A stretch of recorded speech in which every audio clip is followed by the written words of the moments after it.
Hello, my name is Linda Lily Kranz, and I am a mother of a special needs child. She is age 14.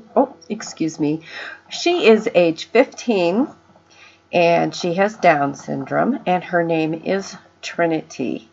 And I am also a certified preschool Montessori teacher as well as lower elementary Montessori teacher ages 6 to 9 and have experience in the upper elementary classroom as well as trained at the university level in elementary education.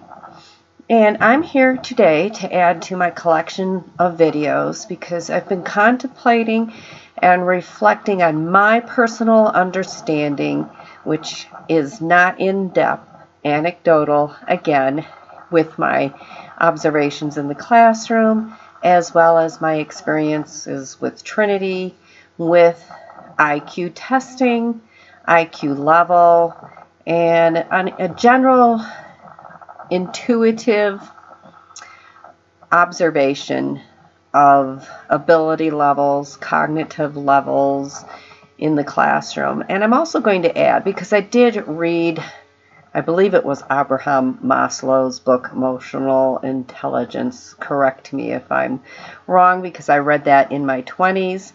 I am age 57, born in 1957. So I'm going to add that as well, because when we went to elementary school, we had very regimented testing, I think every year, and then there was a large test that was like every other year. So we were exposed to a lot of testing. I'm going to start with my experiences at the university level, and this was Western Michigan University about 1977 during my teacher training. And we had some classes in understanding what IQ testing was. We were mostly encouraged to observe our students. Some professors suggested that we not look at a child's records, that we were not influenced by them, that we developed and built on our own observations as students, which I carried with me for several years. And I actually think there's a balance between your observations and looking at the records. What I did learn was I would delay looking at a child's school file for 2 to 3 months. And I tested my own observations and evaluations about particular children and then would look at their records. And I found that I had really had developed a good sense of observing and getting a good idea where they were at academically, as well as some of their other maybe emotional needs that teachers prior to me had observed. But then I started to think, it would be important to sit down once I knew I wouldn't be influenced directly by what I read, but I could use it as a navigational tool to bring to each individual child a more in-depth understanding of what teachers had observed prior to me. And then if there was an observation that was a discrepancy between what I was observing, maybe developmentally they matured away from that, or maybe there was some inaccuracy in the previous evaluation, and maybe not. That's on a subjective level.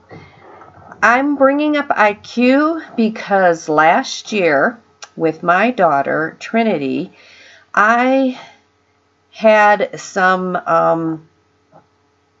as a parent, coming to the IEP meeting, Individual Educational Plan, that happens annually or more often if a parent makes that request, I needed to do some preparation and some research. So I gathered up all my files of Trinity's IEPs since she was age 3, because I believe it was at age 3 that she had her very first IQ evaluation. I then collected every 3-year psychological IQ evaluation and put them into a binder, and then I wrote down what her IQ was every 3 years. It did not deviate. It was between 55 and 57. I believe her average was 55 being her IQ level.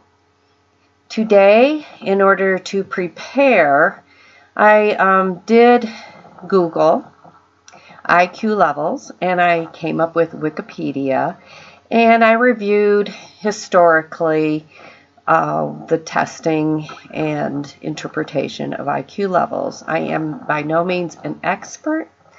I am sharing this as a way for parents or new teachers to bring some understanding to how IQ testing can be a navigational tool and how it can be limiting. And I think it's the person looking at the tool that can limit what IQ level is providing for us, what information it is providing for us. Now, Trinity will be classified as educably and mentally handicapped, but I did not see that on the testing. The categories were the one that I like. I was looking at my iPhone because I did take notes, is mildly delayed for Trinity in particular.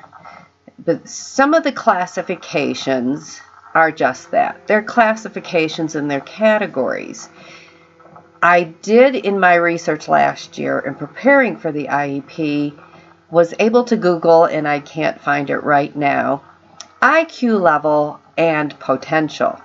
I did find that a person with an IQ level of 55, 57 can learn to read at a 4th grade level. And then I thought to myself, this was interesting to find this research and information that documented the potential that can be reached. And you don't see that in the charts of the categories of the IQ levels. And there are a variety of different tests. They also do explain that there are deviations in each category. But overall, if a student's been tested 2 to 3 times, depending upon what test's been given, I am extrapolating from that there is a range. There is a true range of what a person's IQ level is and what their potentialities are. Now, that's what I do not see in the history of IQs, is understanding a person's potentialities, because that was very enlightening for me. It highlighted for me that my desire as a parent, that her fullest potential at the top of a tested IQ is 4th grade level.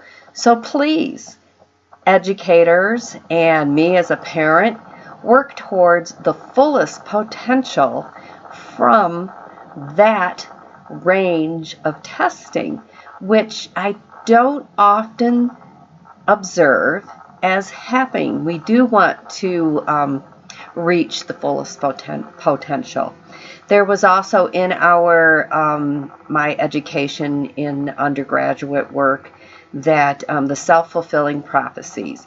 There were some excellent professors that wanted us as educators to not categorize a child into a particular box, and if we did, if we did put them in that box, in that category, in that range of testing, that would be, we would be setting that child up to be the self-fulfilling prophecy of only being able to achieve within that category that we place them into. And I have seen this with my daughter quite a bit, and I think again that it comes down to what their specific needs are. And I want to share with you, in 2007, in the Sarasota County School District, after testing and evaluating my daughter, that it was written in the evaluation documentation in IEP, this statement, and bear with me while I find it, and this is taking part of it. The student requires extensive, direct instruction to accomplish and transfer of skills and competencies needed for domestic, community living, leisure, and vocational activities, competency level in the home, community, or work site. And I would add in academics. I think what I really want to focus on is the student requires extensive, direct instruction to accomplish the application and transfer of skills and competencies, as well as her academics. Direct instruction. I learned that in the classroom as well. There were some students that worked well in a group of 2 or 3.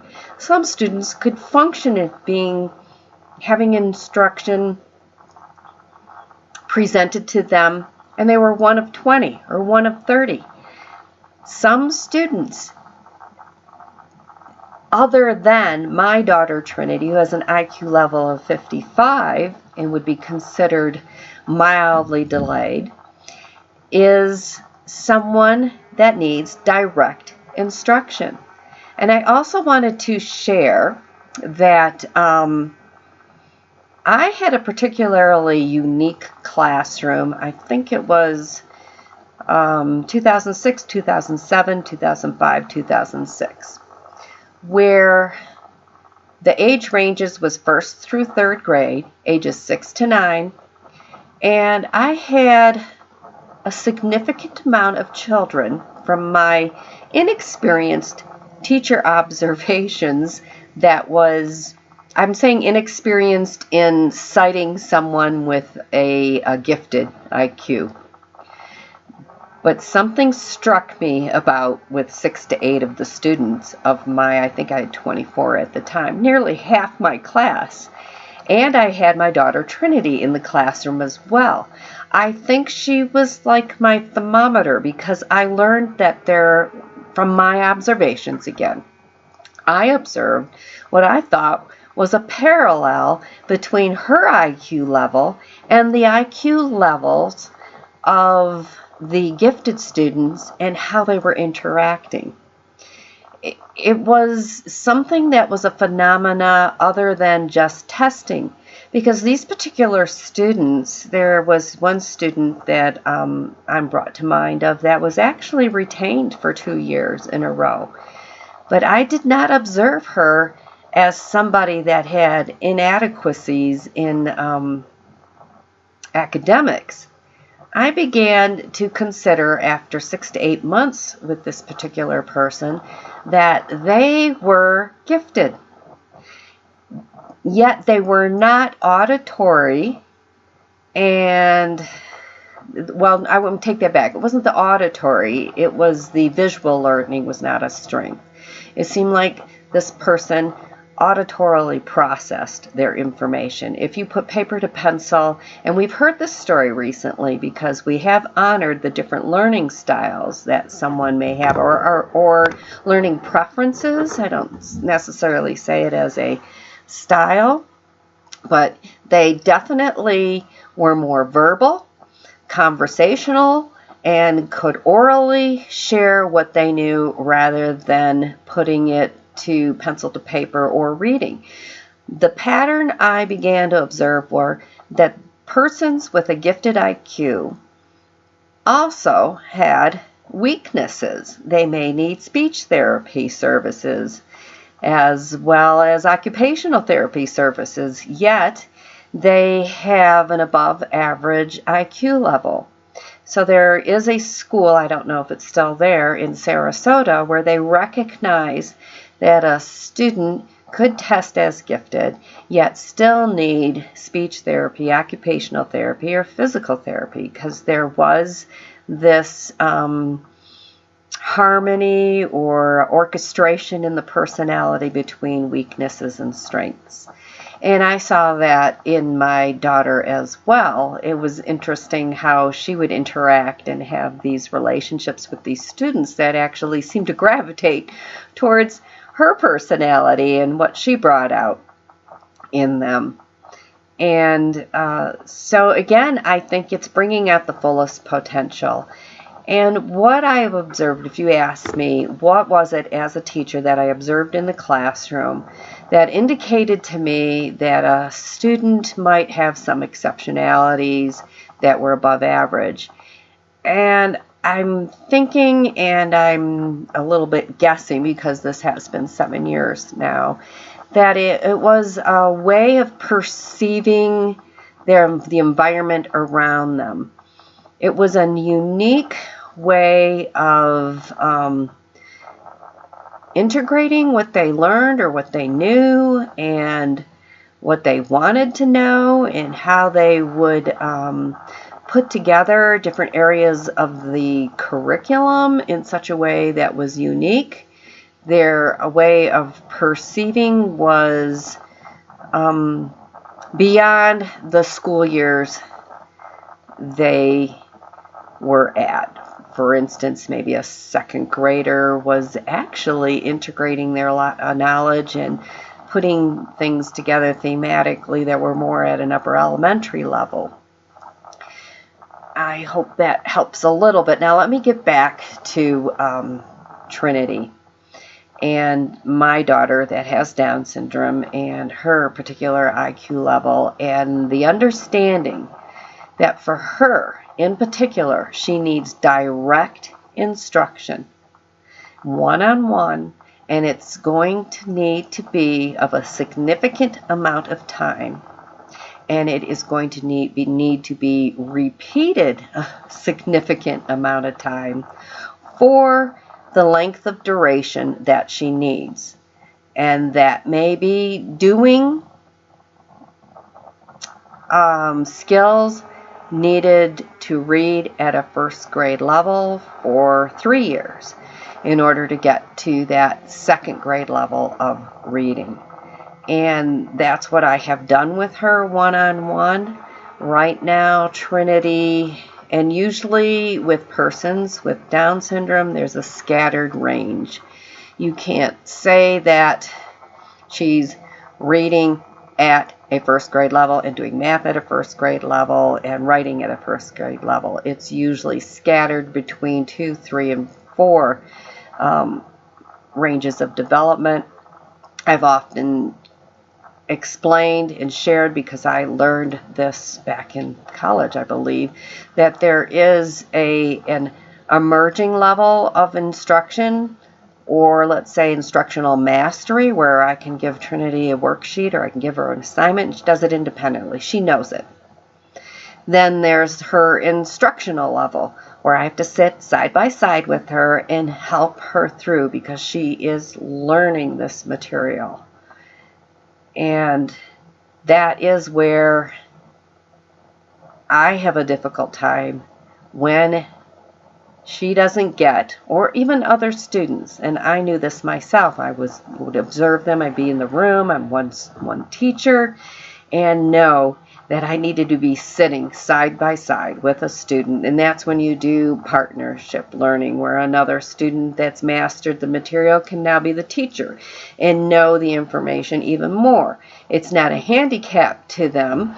It's actually a benefit to them but you don't want to put them in that role teaching all the time. You want it to enrich their character, and that is something that can help them.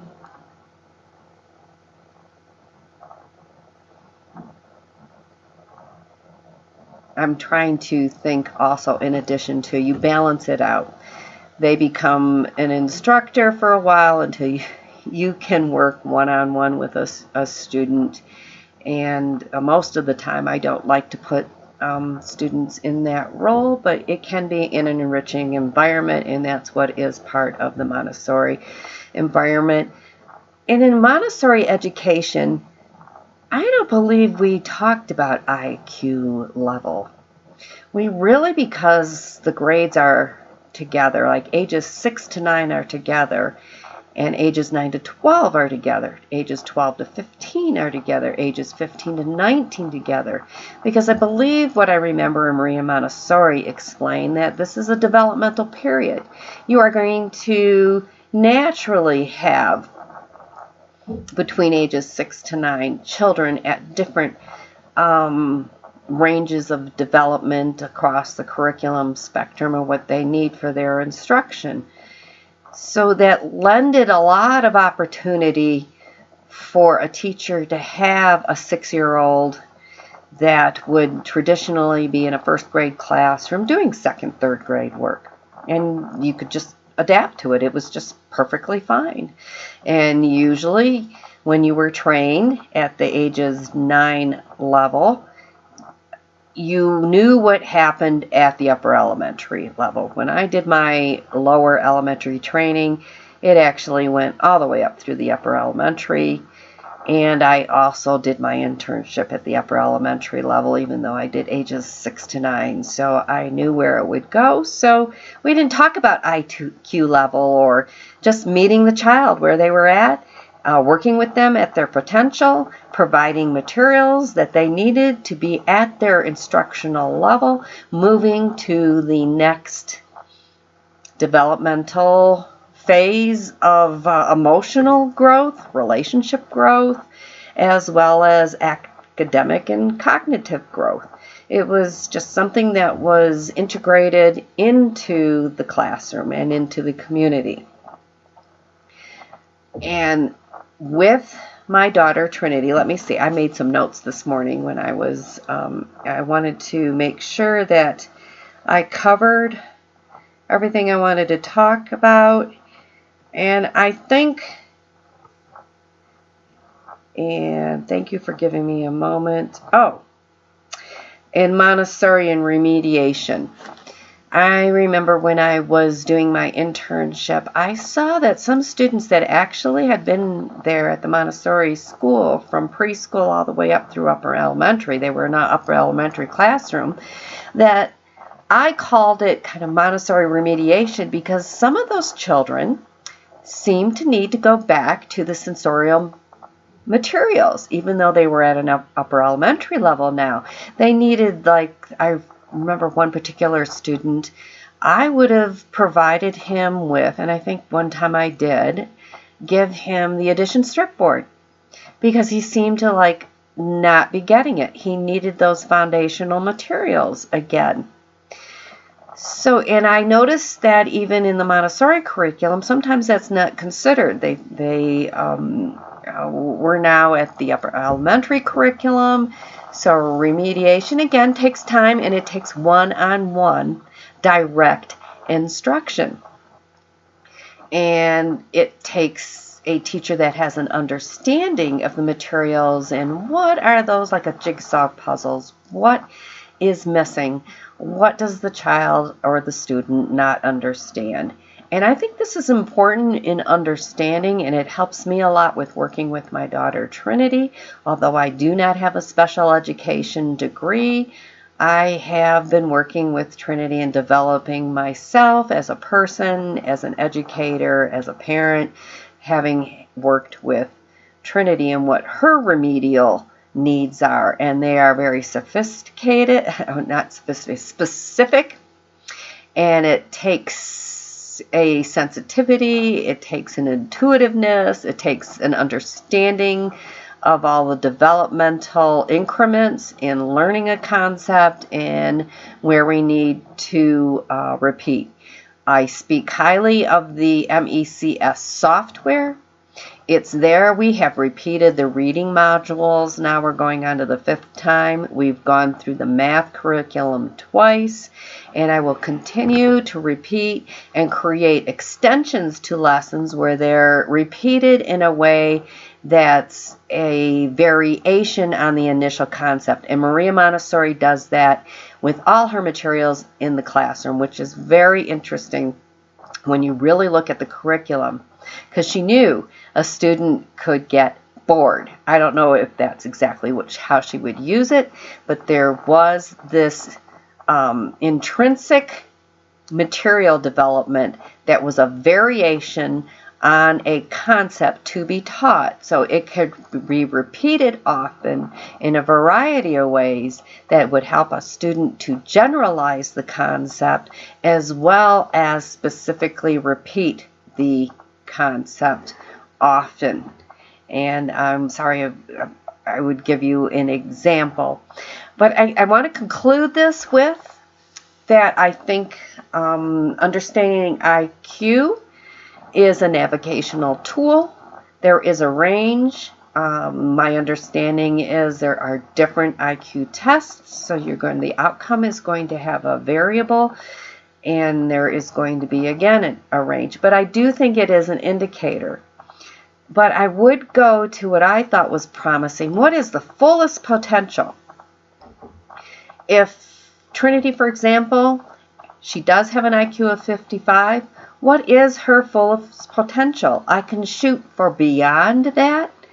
But what is her fullest potential? And am I knowing her IQ level and her developmental level?